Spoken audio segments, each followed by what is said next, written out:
Magazine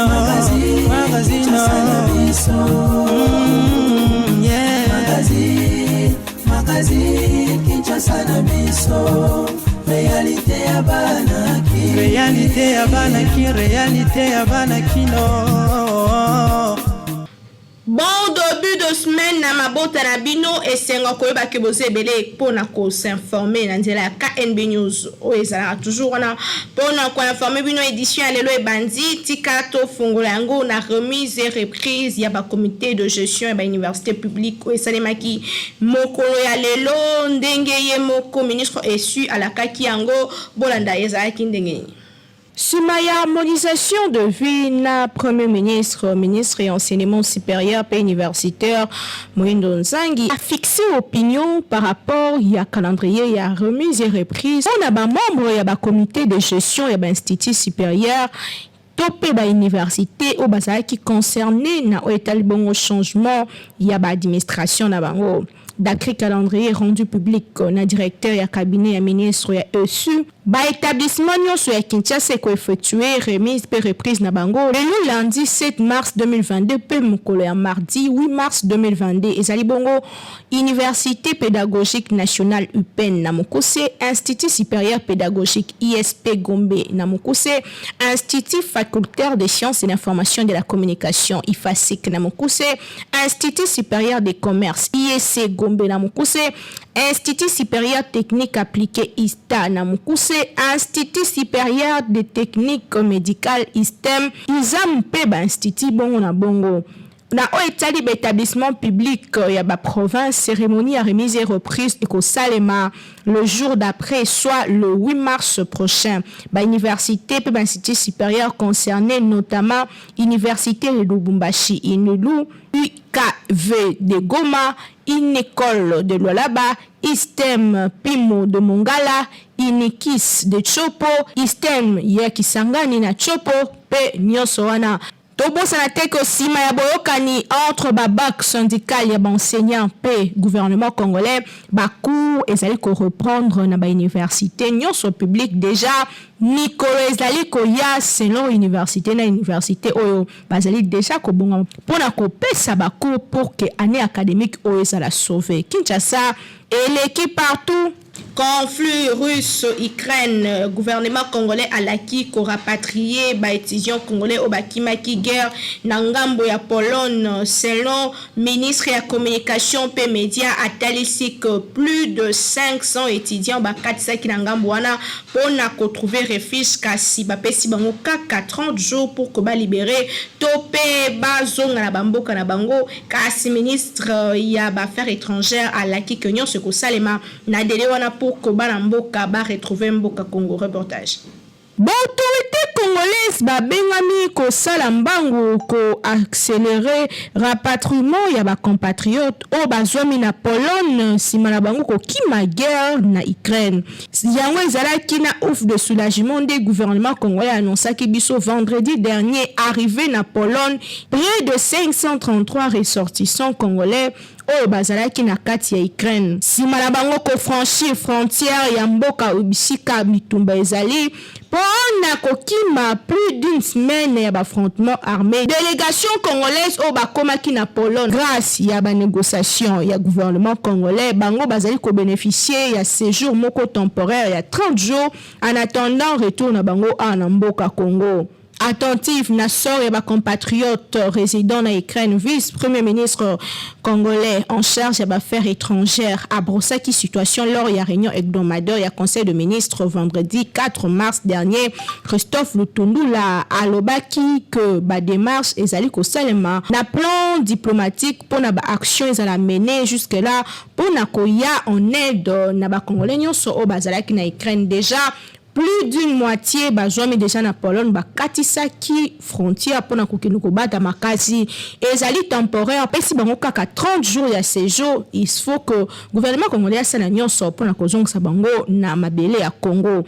Porte-parole ya gouvernement ya République démocratique du Congo Patrick Moya assura ki biso que près de 533 congolais bayambamaki na Pologne pe bango bazwaki grâce moko temporaire ya 30 jours en attendant retour na bango conformément à la recommandation Union européenne. D'après Christophe Lutundu, la ministre des Affaires étrangères, a dit que ba contact ezali ko continuer kozama na ba autorité académique pour na kozala informer sur possibilité d'évacuation en toute sécurité ba étudiant pour na ko éviter bango tout danger pour que Congo ebati la ba ressortissant na ye. Il faut pas que se contenter na séjour temporaire na Pologne ba autorité congolaise ba sengami ba mettre à profit tant de grâce au pour na koluka ndenge gouvernement RDC et kozongisa bandeko ba compatriotes au bazomi kuna na Pologne awa na République démocratique du Congo de peur que ba sombrer na irrégularité faute ya ba papier ndenge ba pays bonsusu ya Afrique bandi déjà ko sala koluka solution pour na ba ressortissants africains bazonga na bamboka na bango Congo pe et telemi pe bengami ko sala de même pour na ko batela bandeko nyonso o bazali banda ya mboka Kinshasa et l'équipe partout. Spaghetti roni pe macaroni roni ezoteka ma partout ezolia ma pe makasi kasi vérifiez bien logo ya Beltesco ezala po yango eza qualité supérieure.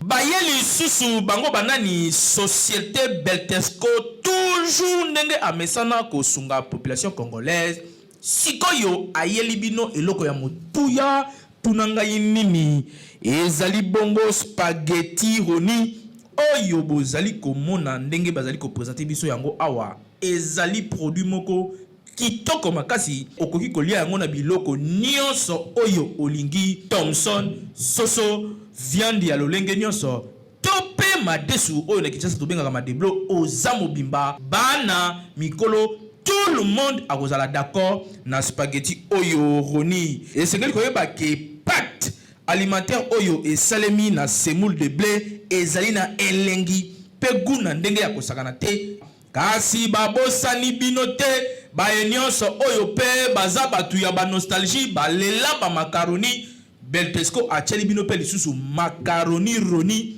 yango pe lisusu ndenge moko gu ya ndenge ya kosakana te elamba makaka ndenge moko mwa ya muke ya moto etoki oche yango na kati quelques minutes après ebeli bana ya classe ba papa na tongo va bakende musala yo pe mama soko ngo kende marché okoki ko beta yango repas moko ya 5 minutes esangisi libota mobimba pe bozali calé na journée bokoya kolia kaka na pokwa vérifiez toujours logo ya Beltesco tango ozali kosomba po ba mwifi na Kinshasa bazali ebele po yango nde ezali ba produit ya qualité supérieure oyo Beltesco a chelibino na marché to offrir bino produit kitoko o babengi spaghetti roni ezali pâte alimentaire à la semoule de blé.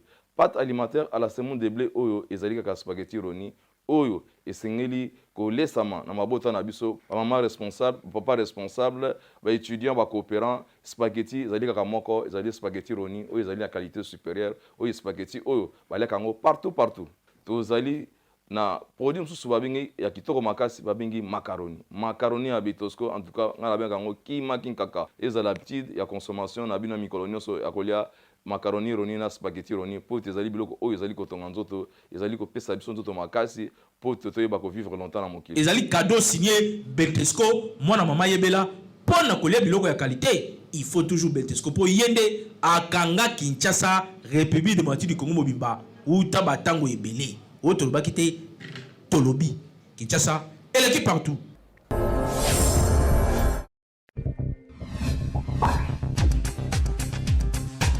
Toujours imité mais jamais égalé. KM News, première chaîne d'actualité en continu. Kasinalinga la toujours proposé bino extrait ya émission Kindoki politique P.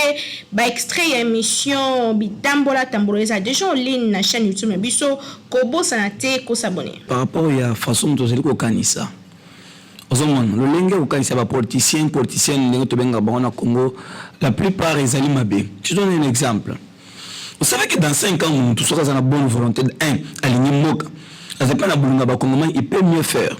Prenez par exemple, et là que c'est ce qu'on appelle la continuité de l'État. Regardez que donc, le régime news, ça toujours les mêmes choses. Pourquoi? Parce que Azalaki n'a pas pu faire. Et il est censé faire la sécurité. Mais ce qui au moins, nous avons quand même quelque chose Donc, dans le secteur Songolo, et on peut mettre un mouton dans la zone à Simanaï, à ça, la même chose, c'est même ça la question. Pourquoi moutoyer a sali malongate, so kolobate a sali lote, ma sali malongate. Pourquoi? Qu'est-ce qui se passe? Ce qui se passe, c'est la bonne foi. Manque à bonne foi. Manque d'amour. Peu mécanisme B. Madame, qu'est-ce qui a fait que pendant 18 ans, un enseignant touchait 83 000 quelque chose? Et qui, donc, un policier, il y a Souka, pendant 18 ans, il n'y a rien, donc touché 83 000 francs. Mais le même policier, dans 3 ans, il touche 163 000 francs. C'est quoi le problème? Il y a un problème, il y a Bolimo, il y a Motema, il y a autant que Mouto, à peine à droit et vivre à Malam. Vous comprenez? Moi, je pense que c'est par là, ça n'est pas Zoloba. Les politiciens, surtout les alliés aux commandes, ils doivent être exemplaires.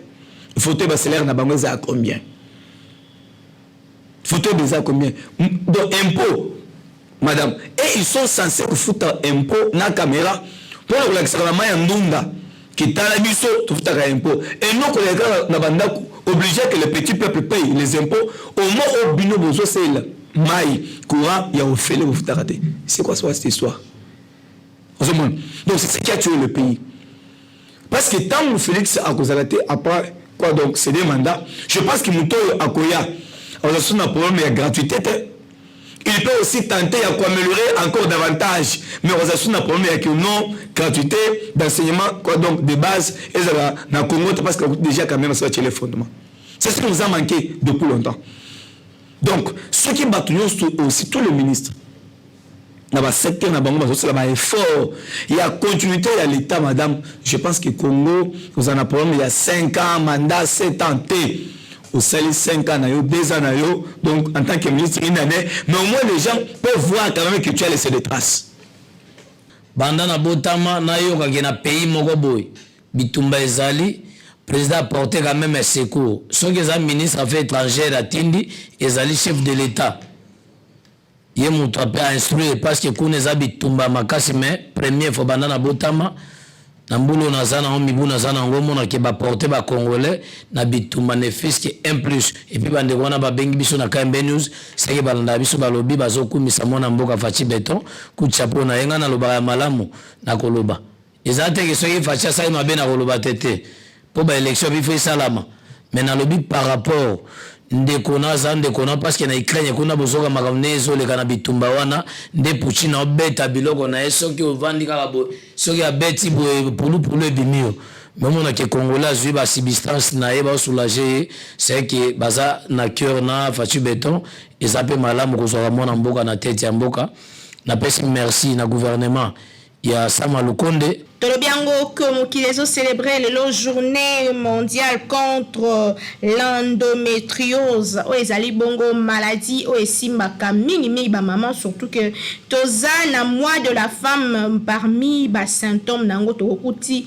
ba règles douloureuses to ba pasi makasi na libomu. Ezani ne penza image pe commentaire. Le 7 mars, il y a chaque année, qui célèbre la journée mondiale contre l'endométriose. L'endométriose est allée moko ya ba maladie oye bouleversaka bomo ya mwasi maladie yango ezali moko ya ba maladie oye salemaka na nzoto ya mwasi wapi bisika batisi oyo ebatelaka utérus to pe bombaka mwana et se développaka en dehors ya utérus, c'est-à-dire que et se développaka bisika mosusu ke bisika kobatela bana. Au moins 10 femmes sur 100 babelaka maladie yango utata molai ezalaka ya kobomba kasi mingi basi bayaki ko remarquer yango nde bayaki ko instituer mokona lelo lokola journée contre endométriose o ezali moko yaba maladie o bouleversaka sexualité ya mwasi pe mingi memaka infertilité ya mwasi yango ezana basi lokola règle douloureuse, trouble sexuel, topé fatigue ya makasi. Endométriose ezali moko ya impact o esalaka ko mwasi aza na intimité moko mabe na kati ya chambre à coucher na ye eutaka mingi pe na ba problème ya infection oyo mingi esengeli basi balandela makasi na cadre ya mois de la femme Pe na cadre mokona lelo mokili célébré journée mondiale contre l'endométriose o ezali bongo moko ba maladie ya ba impact makasi esengeli mwasi nyonso soki akutani na ba problème ba infection to pe bongo na bongo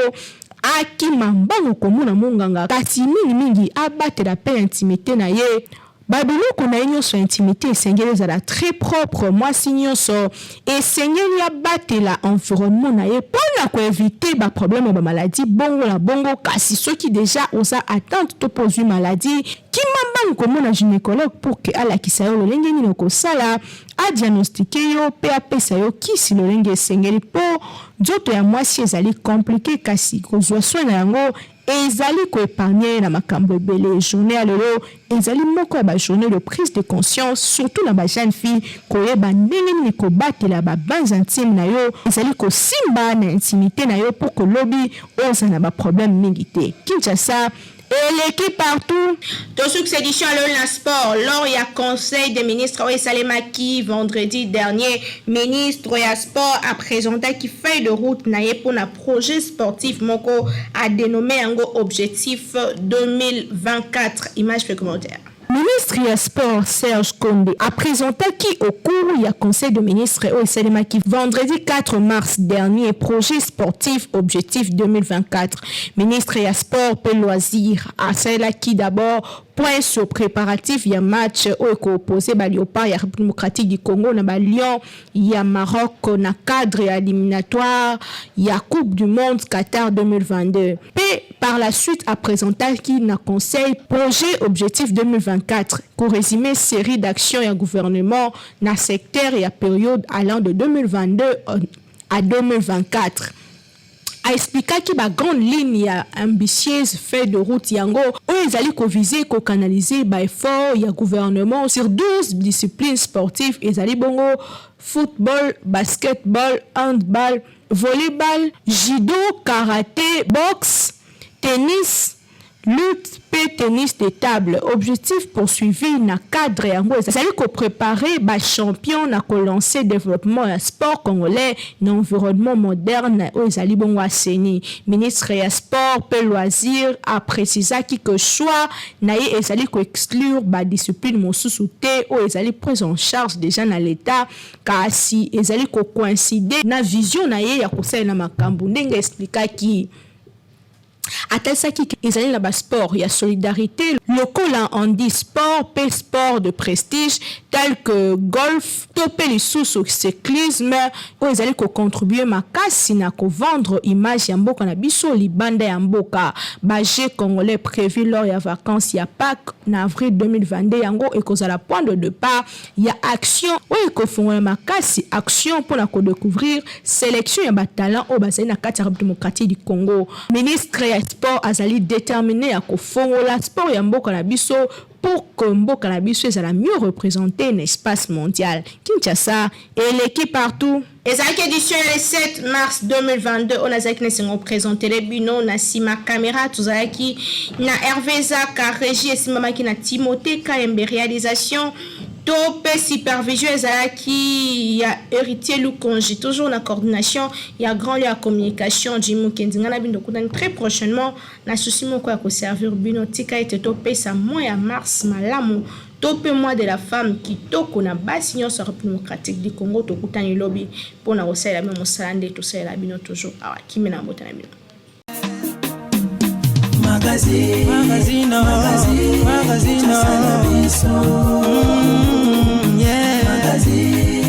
Magazine Kinshasa na biso réalité ya bana ki réalité ya bana kino